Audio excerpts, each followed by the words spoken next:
Baik, terima kasih Pak Gindo. Salam Pak Gindo. Salam Pastor Paul, Bu Ana, Pak Edi, Bu Ambar. Salam Bapak Ibu semua yang ada di Zoom dan di YouTube. Dan salam untuk saudara kami yang menonton kembali siaran kita hari ini. Puji Tuhan, kita berjumpa kembali dengan hari yang baru dan semangat yang baru. Mari kita lanjutkan pembacaan firman Tuhan dari kitab Yunus 2, ayat yang pertama sampai yang ke-10. Demikian firman Tuhan.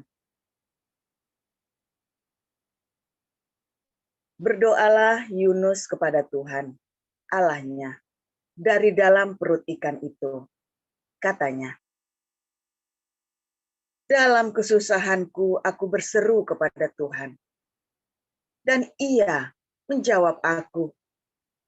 Dari tengah-tengah dunia orang mati, aku berteriak. Dan kau dengarkan suaraku. Telah kau lemparkan aku ke tempat yang dalam, ke pusat lautan. Lalu aku terangkum oleh arus air. Segala gelora dan gelombangmu melingkupi aku. Dan aku berkata, telah terusir aku dari hadapan matamu. Mungkinkah aku memandang lagi bait-mu yang kudus? Segala air telah mengepung aku, mengancam nyawaku. Samudra raya merangkum aku. Lumut lautan membelit kepalaku di dasar gunung-gunung. Aku tenggelam ke dasar bumi. Pintunya terpalang di belakangku untuk selama-lamanya. Ketika itulah Engkau naikkan nyawaku dari dalam liang kubur. Ya Tuhan Allahku, ketika jiwaku letih lesu di dalam aku, teringatlah aku kepada Tuhan, dan sampailah doaku kepadamu, ke dalam bait-Mu yang kudus. Mereka yang berpegang teguh pada berhala kesia-siaan, merekalah yang meninggalkan Dia, yang mengasihi mereka dengan setia. Tetapi aku, dengan ucapan syukur, akan kupersembahkan korban kepadamu. Apa yang kunazarkan akan kubayar. Keselamatan adalah dari Tuhan. Lalu berfirmanlah Tuhan kepada ikan itu. Dan ikan itu pun memuntahkan Yunus ke darat. Demikian. Silakan Ibu Sarma dari Matius pasal 12 ayat 1 sampai 14. Baik, saya akan membacakan kebenaran firman Tuhan dari Matius 12 ayat 1 sampai 14. Beginilah firman Tuhan. Pada waktu itu, pada hari Sabat, Yesus berjalan di ladang gandum. Karena lapar, murid-muridnya memetik bulir gandum dan memakannya. Melihat itu, berkatalah orang-orang Farisi kepadanya, lihatlah, murid-muridmu berbuat sesuatu yang tidak diperbolehkan pada hari Sabat. Tapi jawab Yesus kepada mereka, tidakkah kamu baca apa yang dilakukan Daud ketika ia dan mereka yang mengikutinya lapar, bagaimana ia masuk ke dalam rumah Allah, dan bagaimana mereka makan roti sajian yang tidak boleh dimakan, baik olehnya maupun oleh mereka yang mengikutinya, kecuali oleh imam-imam? Atau tidakkah kamu baca dalam Alkitab Taurat, bahwa pada hari-hari Sabat, imam-imam melanggar hukum Sabat di dalam bait Allah, namun tidak bersalah? Aku berkata kepadamu, di sini ada yang melebihi bait Allah. Jika memang kamu mengerti maksud firman ini, yang ku kehendaki ialah belas kasihan dan bukan persembahan, tentu kamu tidak menghukum orang yang tidak bersalah, karena Anak Manusia adalah Tuhan atas hari Sabat. Setelah pergi dari sana, Yesus masuk ke rumah ibadat mereka. Di situ ada seorang yang mati sebelah tangannya. Mereka bertanya kepadanya, "Bolehkah menyembuhkan orang pada hari Sabat?"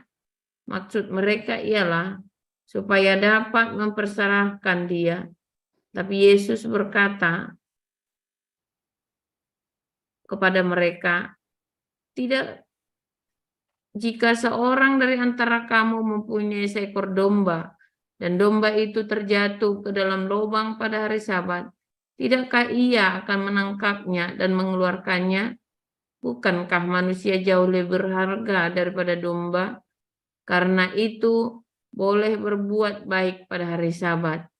Lalu kata Yesus kepada orang itu, "Ulurkanlah tanganmu."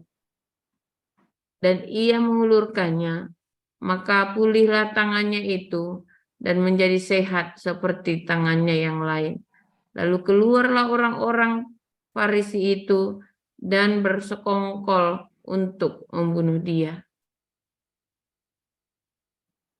Tetapi Yesus mengetahui maksud mereka lalu menyingkir dari sana. Banyak orang mengikuti Yesus dan ia menyembuhkan mereka semuanya. Ia dengan keras melarang mereka memberitahukan siapa dia, supaya genaplah firman yang disampaikan oleh Nabi Yesaya. "Lihatlah, itu hambaku yang kupilih, yang kukasihi, yang kepadanya jiwaku berkenan. Aku akan menaruh rohku ke atasnya, dan ia akan memaklumkan hukum kepada bangsa-bangsa. Ia tidak akan berbantah dan tidak akan berteriak, dan orang tidak akan mendengar suaranya di jalan-jalan. Buluh yang patah terkulai tidak akan diputuskannya, dan sumbu yang pudar nyalanya tidak akan dipadamkannya, sampai ia menjadikan hukum itu menang, dan padanyalah bangsa-bangsa akan berharap." Kemudian dibawalah kepada Yesus seorang yang kerasukan setan. Orang itu buta dan bisu. Lalu Yesus menyembuhkan, sehingga si bisu itu berkata-kata dan lihat. Maka takjublah sekalian orang banyak itu, katanya, "Iya, ini agaknya anak Daud." Tetapi ketika orang Farisi mendengarnya, mereka berkata, "Dengan Beelzebul, penghulu setan, ia mengusir setan." Tetapi Yesus mengetahui pikiran mereka, lalu berkata kepada mereka, "Setiap kerajaan yang terpecah-pecah pasti binasa, dan setiap kota atau rumah tangga yang terpecah-pecah tidak dapat bertahan." Amin. Terima kasih Bu Nerliana, Bu Sarma, Mbak Naomi, dan Pak Yuda. Firman Tuhan pagi hari ini judulnya Israel di Dunia Orang Mati. Silakan Pastor Paul.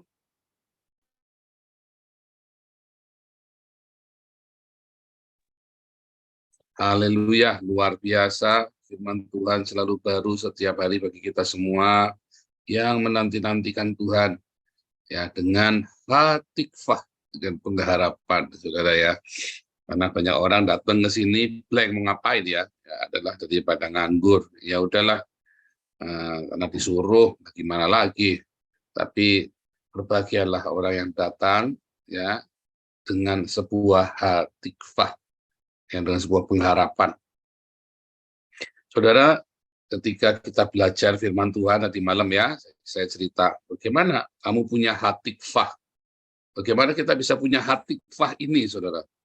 Gimana, saudara? Satu, kamu harus baca firman Tuhan. Ya, baca firman Tuhan itu, saudara ya. Kan baca Alkitab, dengarkan khotbah. Tapi jangan dengarkan khotbah pendeta-pendeta yang suka niup-niup, oh biar kaya, biar apa, jangan, saudara. Cari pendeta-pendeta yang hidupnya sederhana, yang memberi teladan kepadamu bagaimana caranya hidup, saudara. Bukan pendeta yang menjaga jarak denganmu, saudara. Saya suka sekali dengan Pastor Daniel, ya, salah satu gembala senior kita, ya. Sebab nanti Anda secara di Indonesia, badan hukumnya nanti, ya, sinode kita di Indonesia, kita bernaung di tempatnya Pastor Daniel Alexander, saudara ya. Nah, Pastor Daniel Alexander ini banyak memberi contoh ya, kepada kita. Bagaimana dia kalau pergi pelayanan, dia lebih suka tinggal di rumah jemaat, ya, sehingga jemaat bisa melihat gaya hidupnya dia, cara hidupnya dia. Kalau terpaksa penuh dan harus di hotel, dia selalu minta ajak beberapa jemaat, satu atau dua bersama dengan dia, supaya dia bisa sharing, jemaat itu yang bisa bertanya pada beliau. Bagus ya. Dulu pernah saya ajarkan juga, sebelum Pastor Daniel cerita itu, saya pernah kasih tahu Anda ya, bagaimana seorang pendoa syafaat, namanya Christina Lo, yang dari Malaysia, dia wanti-wanti sama saya, kalau kamu nanti suatu ketika kamu sudah nubuatan itu terjadi dalam hidupmu, ingat-ingat, tinggallah di rumah jemaat, bukan di hotel yang megah dan mewah. Diingat-ingat, saya selalu ingat nasihat beliau, saudara, sampai hari ini, saya kemana-mana lebih suka tinggal di rumah jemaat. Nanti kalau saya ke LA, ya saya juga tinggalnya di rumah jemaat nanti ya, di rumahnya Bu Maria. Atau kalau saya ke rumahnya, saya tinggalnya di rumah Bu Serapinan nanti. Nggak boleh di hotel, saudara. Saya kalau Stuttgart juga tinggal di rumah jemaat, saudara, ya, nggak di hotel, saudara, di tempat Bu Truli atau di tempatnya Bu Ratna, atau saya kalau ke Jerman kemana, saya lebih suka tinggal di rumah jemaat. Kecuali penuh. Kalau penuh ya gimana lagi kan? Kenapa, saudara? Ngirit, oh iya, satu ngirit. Dan kedua, jemaat itu tidak perlu keluarin duit buat hotel, saudara. Ya. Dan ketiga, gaya hidup saya itu dilihat oleh mereka. Mereka nonton saya, saudara. Bagaimana saya makan, bagaimana meresponi ketika saya meresponi. Ya kan, selama 1 minggu full kan. Misalnya itu seperti itu. Kan nggak bisa pura-pura. Kalau 1 hari 2 hari bisa pura-pura, saudara. Kalau seminggu full dan tiap bulan kita datang, kayak Pastor Daniel itu kan 2 bulan sekali datang ke Belanda, saudara. Nggak bisa pura-pura. Ya, kalau setahun sekali bisa pura-pura. Tapi kalau hampir tiap bulan nggak bisa pura-pura, saudara. Saya tahu kapan dia lagi gusar, kalau lagi apa. Kita tahu, lama-lama kita tahu, saudara ya. Jadi rupanya kita ada kesamaan ya, cara dia, saudara ya, namanya kambing kumpul sama kambing, domba sama domba itu, saudara ya. Kok bisa ketemu ya? Iya, kita ada feromon rohani, saudara ya. Sehingga kok bisa ketemu ya, bisa klop ya. Sehingga saya mempercayakan ya, jemaat yang di Indonesia ini ya, di bawah naungan sinodenya Pak Daniel Alexander. Saya bilang jangan kasih orang ya. Saya udah wanti-wanti. Jangan dikasih orang, sebab nanti lain. Pengajaran di komunitas kita ini beda banget, Papi. Nanti tabrakan, nanti ruwet. Saya bilang begitu ya, nanti ruwet. Karena kita ini beda sendiri ya. Melalui Bapak Papi sudah tahu kita, sudah bisa menerima betapa nyentriknya orang-orang kita nih. Ya, kita setipe ya, Pak Gindo dengan saya ya, oke ya. Anda nanti lihat aja nanti ya, banyak persamaannya. Ya kan? Hanya bedanya saya lebih banyak menggarami Pak Gindo nanti. Iya dong, karena rohnya lebih kuat, saudara. Seorang pemimpin itu rohnya harus lebih kuat sehingga dia bisa menginfluence, saudara. Dia bisa mengimpartasikan urapan itu kepada orang yang dibimbingnya, saudara. Jangan nggak punya roh yang kuat, Anda malah Anda harusnya membimbing malah katut hilang, saudara. Makanya Anda kalau sedang memberitakan Injil, Anda harus punya kehidupan doa yang bagus, 4 jam, 5 jam. Oh bukan. Nanti belajar ya di kelas pemuridan. Kehidupan doa, artinya Anda punya pengalaman, punya hatikvah sama Tuhan yang benar. 1, nanti hatikvah itu apa? Baca Alkitab, dengar khotbah yang benar. Lalu kedua, untuk bisa khotbah itu jadi hidup, jadi rema, Anda harus diakonia. Setelah itu jadi rema, saudara, nanti Anda ngerti bagaimana hati suara Tuhan itu. Nah, tapi kan Anda suruh nunggu. Dalam proses penantian itu, maka kita bukti bahwa kita punya hatikvah yang benar, kamu akan keluarkan kasih, saudara. Itu diakonia, ada pengampunan, ya kan? Ada belas kasih. Bukan piti ya, dalam hatikvahmu, dalam pengharapan. Pengharapan itu kalau iman mengandung kata setia, saudara. Ya, Immanuel ya, Imanu ya. penyertaan kita, mengandung kata setia. Tetapi kata hatikvah mengandung kata penantian. Wah, ini dia. Kamu baru tahu kan? Kalau iman, kamu punya iman, artinya ada kesetiaan di situ, saudara. Ada endure, loyal, tahan, saudara. Kalau hatikvah, ada penantian di situ. Nah, masalahnya selama nunggu di dalam pengharapan, menanti Tuhan dalam hatikvah itu 2000 tahun kemarin ya orang Israel ya hatikvah bat shenot alpayim ya, shenot itu dikali seni meot, saudara ya, seni meot 2000 seni meot di senot ya, hatikvah bat shenot hamayim, saudara ya, hamayim apa alpayim ya, 2000 tahun alpayim, saudara ya, seni meot 2000 tahun. Di dalam pengharapan 2000 tahun orang Israel nggak pernah ngelawan balik, saudara. Sekali-kalinya ngelawan habis, saudara, Bar Kokhba. Setelah itu udah nggak ada perlawanan lagi. Bar Kokhba itu yang terakhir, saudara, perlawanan terakhir ya. Setelah itu orang Israel nggak pernah melawan. Dia tahu ini saatnya Tuhan membentuk Israel. Rasul Paulus sudah bilang, nanti Israel tidak dibuang sama Tuhan. Oh, Anda jangan percaya replacement teologi, itu teologi ngawur, saudara ya. Anda jangan percaya replacement teologi. Sebab Roma 11, Paulus mengatakan, Allah tidak pernah menolak umatnya. Tetapi memang harus menunggu, saudara, sampai waktunya tiba penggenapan. Seluruh bangsa-bangsa mendengar Injil, menerima keselamatan itu. Tibalah saatnya Israel berdiri 2000 tahun. Hatikvah, saudara, dalam pengharapan. Ada penantian. Di dalam penantian sikap hatimu harus benar. Ada kasih, ada sukacita. Oh, mereka tetap bersukacita, mereka tetap menyanyi, saudara. Ya, di dalam segala penderitaan mereka bikin lagu yang indah-indah, saudara ya. Di dalam penderitaan mereka, di dalam porak-poranda itu mereka tetap menyanyi, tetap bercerita, mereka tetap berkarya, saudara. Ajaib. Anda kalau dalam pengharapan, bukan nganggur dengan keputusasaan, mau kerja ini nggak bisa, kerja itu nggak bisa. Ya, saya sering contohkan kepada Anda, saya menunggu proses asilum saya ya. Dalam pengharapan, saya tetap bekerja, saudara. Saya bilang sama si YC, tanganmu tidak boleh berhenti bekerja. Ayo, kerjakan apa saja. Dia ngirim-ngirim loper koran sampai sepedanya rusak, saudara ya. Cuma dikasih 15 euro, saudara. Serius, saudara ya. Sampai sepedanya rusak, tidak cucuk, saudara ya. Tetapi, saya bilang sama, loper koran berat banget itu, saudara ya. Karena saking nganggur, saya bilang, kamu tidak boleh nganggur. Wah, saya khawatir, saudara ya. Ngelihat dia sudah mulai hampir putus pengharapannya. Anak muda, maklum, saudara. Teman dia, ada satu anak muda dari Indonesia lain yang sama-sama play asilum. Wah, sudah misu-misu, sudah orang-orang imigran, wah, udah misu-misu, udah ada stres, ada yang masuk rumah sakit jiwa, ada yang bunuh diri, saudara. Ada yang ribut sampai nusuk orang. Wah, responnya aneh-aneh. Ada yang demo, udah karu-karuan. Lalu pendeta, ada seorang domine ya, dia lihat, Paul, kenapa kamu beda? Kenapa kamu tidak stres? Kenapa kamu tidak depresi seperti orang lain? Loh, aku ini kan hamba Tuhan, saya bilang, and the servant of God. Loh, iya, apa maksudnya? Saya melakukan apa yang saya ajarkan. Jadi ketika bilang hatikvah, saya menantikan dengan sebuah pengharapan, saya bekerja, saudara.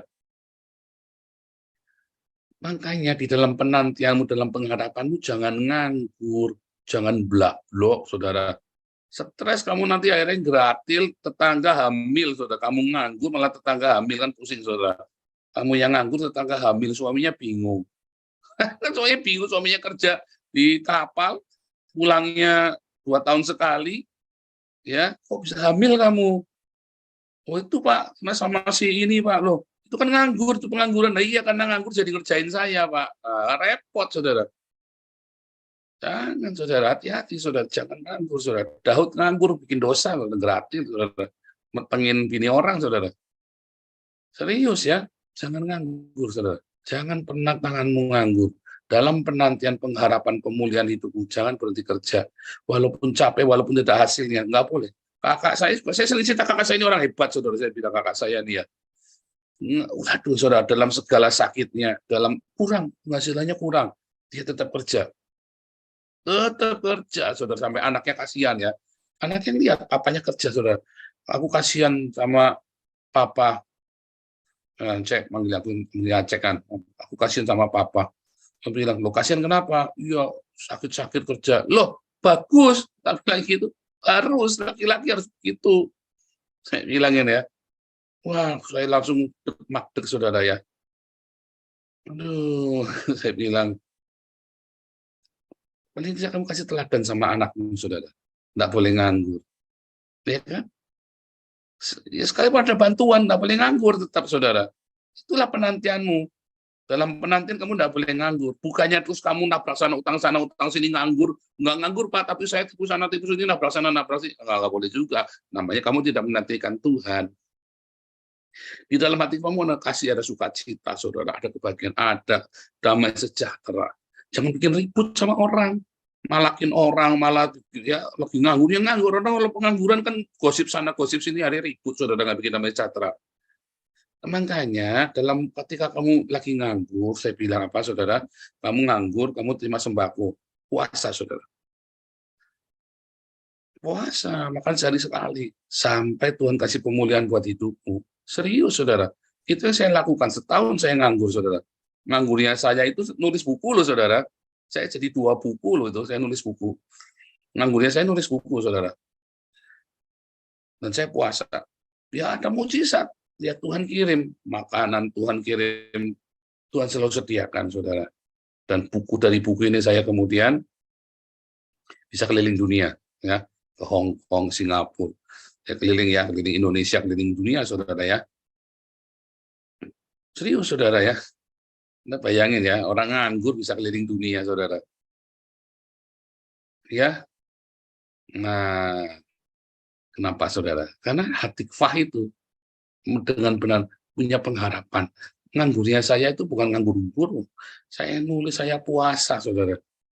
Saya nulis buku. Nah, saudara-saudara banyak yang nganggur di sini. Ya, saya punya banyak cerita. Saya nggak, ya banyak cerita lainnya dong, nganggur punya kerjaan. Kenapa kamu nggak bikin ringkasan renungan harian, saudara? Lalu kamu propose ke saya. Ini saya lihat. Ini kan Anda yang nganggur-nganggur, kita banyak berseri kan. Kenapa Anda enggak ditulis ketik, saudara? Pakai handphone kan bisa. Ya kan? Oh capek Pak, lah itu kebanyakan alasan kamu. Kebanyakan alasan. Lo kamu kira saya dulu nulis buku gimana caranya, saudara? Usia saya waktu itu berapa, umur berapa itu, 2014. Usia saya 40, saudara ya. 2015, umur 42 ya. 41 ya, umur 41 saya, saudara ya. Saya ngetik-ngetiknya pakai handphone, saudara. Lagi nganggur, saya ngetik-ngetiknya pakai handphone. Serius, saudara. Nulis buku saya pakai handphone. Begitu sudah oke, saya beli laptop bekas, jadiin, saudara.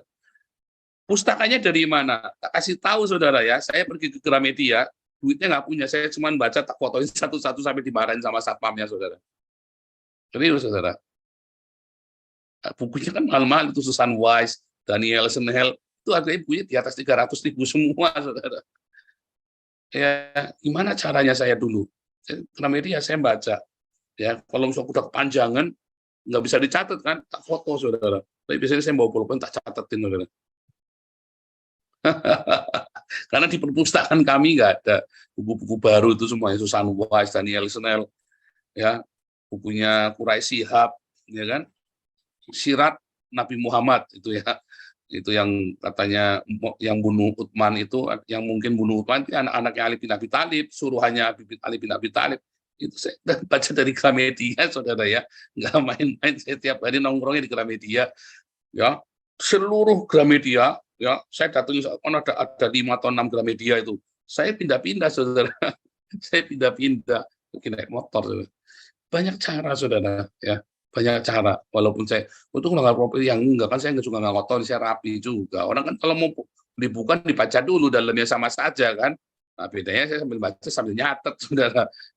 Tak foto sedikit. Yang paling penting foto itu judulnya siapa, ngarangnya siapa. ISBN-nya apa segala macam, yang paling penting penerbitnya siapa, tahun berapa, itu yang paling penting karena sebagai daftar pustaka kan. Jadi nggak ada alasan, aduh kamu kebanyakan alasan deh kalau sama saya, pokoknya Anda mau ngoceh-ngoceh apa, jangan banyak alasan kalau sama saya, saudara. Kamu mau sesusah apa, mau seribel apa, jangan banyak alasan sama saya, capek, saudara. Langsung saudara, jangan banyak alasan. Di dalam penantianmu ya saudara, ada kesabaran, ada kelemah lembutan, ada kesetiaan. Jangan malah kamu nggak tahan kerja, pindah. Ada kesetiaan, saudara. Anda pindah-pindah kerja juga nggak benar, saudara ya. Saya kasih tahu ya. Juga jangan pernah kamu kencingi periuk nasimu. Apa maksudnya, saudara? Kamu lagi kerja walaupun kurang. Kamu nggak boleh ngomel-ngomel di situ. Kamu misu-misui pekerjaan nggak enak, ngutukin pekerjaannya. Oh, nggak boleh, saudara. Pantang. Walaupun gajimu kurang. Ya kalau kamu berani punya nyali, pindah kerja atau berhenti. Kalau kamu masih kerja di situ, nggak boleh kamu misu-misu, saudara. Pantang, saudara ya. Saya nggak pernah. Jangan jelek-jelekin bosmu. Nggak pernah saya jelek-jelekin bos saya, saudara. Sampai hari ini saya masih kontak dengan semua bekas bos saya. Ya. Masih. Walaupun saya pernah gegeran, pernah balikin meja segala. Tapi saya nggak pernah jelek-jelekin bos saya, saudara. Ya, nggak pernah. Pantang, karena saya makan dari situ, saudara. Ya kan, sedikit apapun, walaupun gajimu kurang lah. Taruh kata, nggak boleh, saudara. Ya, tapi kan nanti kan kurang buat makan. Ya, berarti kan kamu tidak hatikfah kamu. Kamu kan berarti berharapnya sama bos kamu. Berarti kan kamu berharap dengan kekuatanmu sendiri. Apa yang namanya hatikfah? Bahkan ketika gaji kurang, kamu jangan takut, saudara. Pak, gajinya kurang, Pak. Pak, uangnya dikit, Pak. Oh, enggak apa-apa. Berkat itu satu. Tiba-tiba anak keluarga kamu tidak ada yang sakit satu pun, saudara. Saudara tahu, selama sampai dengan detik hari ini, ya, ketika kami dalam keadaan yang paling minim, anak saya tidak ada yang sakit satu pun, saudara. Coba bayangin kalau waktu itu anaknya kena usus buntu aja, baklur nggak, saudara? Walaupun air dan roti serba sedikit, tapi tidak ada celaka, tidak ada sakit penyakit, itu berkat. Kamu kan tidak lihat itu kan? Kamu tidak tahu kan di dalam badai itu, tadi saya ceritakan, ketika ada tsunami, buat Anda tsunami, saudara, mengerikan. Buat orang Israel tsunami, mereka juga takut, jangan ngomong tidak takut. Lautnya belah, dikira mereka nggak takut, saudara. Orang Mesir, mereka takut, sama seperti orang Mesir, lihat, kaget, wih, kok lautnya belah, mereka lari, pokoknya lari, udah didorong sama Musa, dorong semua, lari. Mereka ketakutan dikejar Mesir, tapi mereka takut ada tsunami, tapi mereka lebih takut lagi dikejar-kejar orang Mesir. Mereka lari di tengah-tengah, saudara. Orang Mesirnya kaget, mereka berani berjalan di situ. Dikejar juga, saudara. Wah, nggak nyangka diajar. Saya kan, tengah badai kan. Badai itu malah menyelamatkan orang Israel kan. Jangan takut, itu hatikfah, saudara. Itulah dunia orang mati, saudara. Kamu kira waktu di dunia orang mati Yunus dimasukkan ke sana, ya kan? Dari tengah-tengah Sheol aku berseru kepadamu, ya. Dari tengah-tengah dunia orang mati, ya. Dari tengah-tengah Masarah, ya, dari tengah-tengah Sheol, dari tengah-tengah Masarah, dalam penderitaan, dalam Masarah, Soro itu loh, orang Surabaya, Soro tenan iki Pak, sengsara, dalam kesengsaraan, dalam Masarah, saudara. Dalam kesengsaraanmu, saudara, di tengah-tengah dunia orang matimu dihadek semua itu, saudara. Ya, kamu harus bilang apa, saudara? Kemarin, ya, Ani Yare, apa? Adonai Elohim, saudara. Ani Yare Adonai Elohim, Asher Asa, Hayam Ve'et Hayabasa. Aku nih, ya, takut kepada Adonai Elohim yang menciptakan laut. Laut itu, Yayam itu, saudara, adalah Abyssos dalam bahasa Yunani. Itulah dunia orang mati, saudara ya. Laut itu sama dengan dunia orang mati. Di tengah badai itu sama dengan di tengah dunia. Kamu tahu Hades, tidak perlu nunggu kamu RIP masuk peti, tidak perlu, saudara. Anda sedang mengalami Hades dan di dalam tengah badai itu, tengah hayam itu, kamu sedang di tengah-tengah dunia orang mati, saudara. orang Israel itu ya, saya tertinnya flotila 13 yang kemarin bebas 250 sandera itu, mereka itu kalau latihan itu sampai nyawanya dicabut dari raganya, saudara. Sampai jeduk sampai mereka hidup lagi, sampai mau mati lagi, hidup lagi sampai mau hidup lagi, saudara. Latihannya memang dibikin begitu, supaya di dalam kondisi apapun mereka bukan nggak sengaja, memang disengaja sampai setengah mati, dibikin sampai setengah mati, sampai mereka masuk ke Sheol, saudara. Jangan takut, saudara ya. Kamu harus latihan sampai masuk ke Sheol, sampai dikasih mesin jedut sampai bangun lagi, saudara. Latihan lagi perang, wow, mau mati lagi, dijedut lagi sampai ngalamin. Wah, saya malah 7 kali, saudara, begitu ya. Saya 7 kali ngalamin seperti itu. Makanya udah nggak takut mati lagi, saudara. Mati kan masuk surga. Kemarin teman-teman pada tanya, kamu kok beraninya kamu pergi ke Israel segala macam? Lah emang kenapa? Emang kenapa? Nanti kalau mati kan saya masuk surga. Saya bilang itu, mati kan masuk surga, gimana sih kamu? Saya kan percaya dengan apa yang saya ajarkan, saudara. Nah, itu yang nyuruh-nyuruh katanya mau jihad nggak berangkat. Nah, saya berangkat ini, saudara. Asal saya boleh berangkat, saya berangkat. Asal nggak dicegat di custom aja, di imigrasi. Kita masuk dalam dunia orang mati. Flotilla 13 itu bolak-balik sampai nyawanya itu sudah ya mau keluar dari badannya sampai dijeduk lagi di mesin kejut itu supaya dia bangkit lagi, saudara. Itu beneran, saudara. Mereka kudu melewati masa-masa itu. Karena waktu mereka spring bener, mereka udah nggak takut mati, dan mereka bahkan mati pun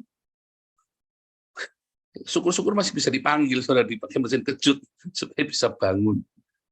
Ya, ketika Anda masuk dalam badai pencobaan itu ya, ketika Anda masuk di dalam topan badai pencobaan itu, Anda sudah itu begitu hebat dan tak terkendali lagi. Tsunami itu kan nggak terkendali, Anda lari di tengahnya, saudara, dilindungi. Itu tiang awan, tiang api itu, Anda kira itu apa? Itu badai kan? Itu bukan yang Anda lihat di gambar-gambar itu imut, saudara. Itu Hello Kitty, tiang awan, tiang apinya Hello Kitty itu, saudara. Anda itu badai tornado yang terjadi di Texas itu loh, tornado itu loh. Sama apa badai yang itu mereka jalan ya, mereka jalan. Ada filmnya itu loh, yang apa? Yang ngejar-ngejar badai itu, cewek itu siapa ya? Twister. Nah, itu saudara, itu tornado udah jalan naik mobil, saudara, kejar terus, saudara. Nah, itu orang Israel saat itu seperti itu, saudara. Badai itu ada, saudara, dan mereka berjalan bersama dengan badai. Dan badai itu yang melindungi mereka, ya kan? Yang melepaskan mereka dari Mesir, yang mengantar mereka ke Sinai, yang menuntun mereka sampai ke Yeriko, saudara, sampai ke tanah perjanjian itu. Jadi jangan takut dengan badai, tinggallah di dalam pengharapan. Karena di dalam badai itu, walaupun itu dunia orang mati, kamu jangan takut, saudara. Berserulah kepada Tuhan, berseru, teriak panggil namanya, makanya hormati nama itu, jangan bercanda, saudara, nama itu. Ya, tadi ya, sehari 5 kali teriak-teriak, tetap aja hancur lebur, saudara. 5 kali teriak, Allah, tetap aja mati, saudara. Iya kan? Orang Israel cuma goyang-goyang begini saja, saudaranya. Ya kan, semua Israel Adonai Elohim, Ahafta Adonai Elohim, ya Ubeko, Lefefka, Ubeko, Nesika, Ubeko, Neodeka, Kema Israel. Cuma gini-gini aja, kumat tamit, saudara. Tolong ya. Nama itu begitu kudus. Berseru pada namanya. Tengah-tengah dunia orang mati, kamu jangan takut, saudara. Dalam ya kan, badai pencobaan itu kan, abisos itu kan, jangan takut, saudara.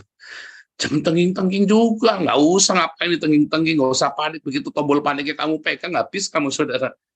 Kalau kamu tenging-tenging, nanti kamu panik nanti, saudara. Begitu ada badai, kamu tenang saja, ada Yesus lagi tidur di buritan, jangan dibangunin. Ya kan, dibangunin marah dia nanti, saudara. Kamu dimaki-maki sama temennya. Lah gitu tuh enak-enak. Kemarin anak saya lagi tidur pules ya, saudara ya, dibangunin sama si Wisely itu ya, disuruh upload di Instagram bagaimana caranya, ngamuk ini sudah si Miracle. Wah, tidur disuruh apa. Itu disuruh upload YouTube, apalah upload video di Instagram. Itu masih juga jahil, saudara, maklum. Biasa suka jahilin soalnya ini. Makanya suka jahil, saudara. Ngamuk, dibangunin lagi tidur enak-enak dibangunin. Bukannya jamnya bangun dibangunin. Suruh upload video. Ini sudah tidur enak-enak, jangan dibangunin, saudara. Ya, nyalakan imanmu dalam hati tikvah, saudara. Ada hati tikvah, ada pengharapan, ada kasih sukacita, damai sejahtera. Ya kan? Ada kebaikan, kemurahan, ada kelemah lembutan, tetap nggak usah marah-marah, saudara. Stres tapi Pak, ya berarti kamu nggak punya hati tikvah, kamu depresi, kamu stres. Kalau kamu punya pengharapan, saya kan suka begitu ya. Waktu dalam kondisi tahun pertama, saya sempat stres. Bukannya nggak stres, saya sempat stres, saudara. Sempat saya kemudian kembali marah-marah, saudara. Tapi itu saya berpikir, kenapa saya marah-marah ya? Waktu saya difitnah, saya udah nggak pernah marah-marah, saudara. Setelah di Eropa, saya difitnah, mobil saya ditabrak, apa saya nggak marah-marah, tenang-tenang aja. Kenapa saya punya hati tikvah? Ya kan? Ada kelemah lembutan, ada sukacita di sana, ada kesetiaan. Ya, ada penguasaan diri, segala buah roh itu ada di dalamnya, saudara. Karena kita punya hati tikvah yang benar. Ciri khas kamu punya hati tikvah, pengharapan yang benar, ya, di dalam Hades itu, masuk dalam dunia orang mati, kamu berseru-seru kepadanya, ya, berseru, kamu teriak, benar-benar masuk, Tuhan tolong, benar-benar berseru, saudara, dalam hati tikvah, dalam berserunya dalam pengharapan. Nah, dalam pengharapan, ciri khas pengharapan yang benar ada buah roh di dalamnya, saudara. Itu berarti kamu punya pengharapan yang benar. Kalau pengharapanmu nggak benar, ciri khasnya apa, saudara? Kamu nggak ada buah roh, kamu panik, kamu marah-marah, kamu nggak sabaran, kamu senggol bacok, ya, terus kamu itu tadi ya, nggak setia, kamu nggak lemah lembut, kamu nggak sabaran, kamu nggak punya kemurahan. Ya kan, orang punya salah sama kamu injak lagi, saudara. Siapa yang lebih? Aku juga stresain lagi kamu, tak bikin stres. Injak orang lain, pecundang itu ya, berani cuma sama rakyat jelata itu kayak Hamas. Itu ciri khas kamu tidak punya hati tikvah yang benar. Ya, ayo kita punya hati tikvah yang benar di dalam dunia orang mati, saudara. Di dalam dunia orang mati, seperti Israel di dalam dunia orang mati, saudara ya. Dia punya pengharapan yang benar. Dan itulah tanda Yunus, 3 hari 3 malam. Tuhan Yesus masuk dalam dunia orang mati, saudara. Ya kan? Dan kemudian apa, saudara? Diberi kemenangan, mengalahkan maut. Kalau Anda bisa lolos dari orang mati, artinya Anda mengalahkan maut, saudara. Setiap kali Anda masuk dalam badai dan Anda menang, Anda sedang mengalahkan maut. Bilang amin dong, ya. Amin dong, bilang ya, saudara ya. Bilangnya apa kemarin, saudara? Pengharapan itu tidak pernah mati, saudara. Ya. Tuhan Yesus memberkati.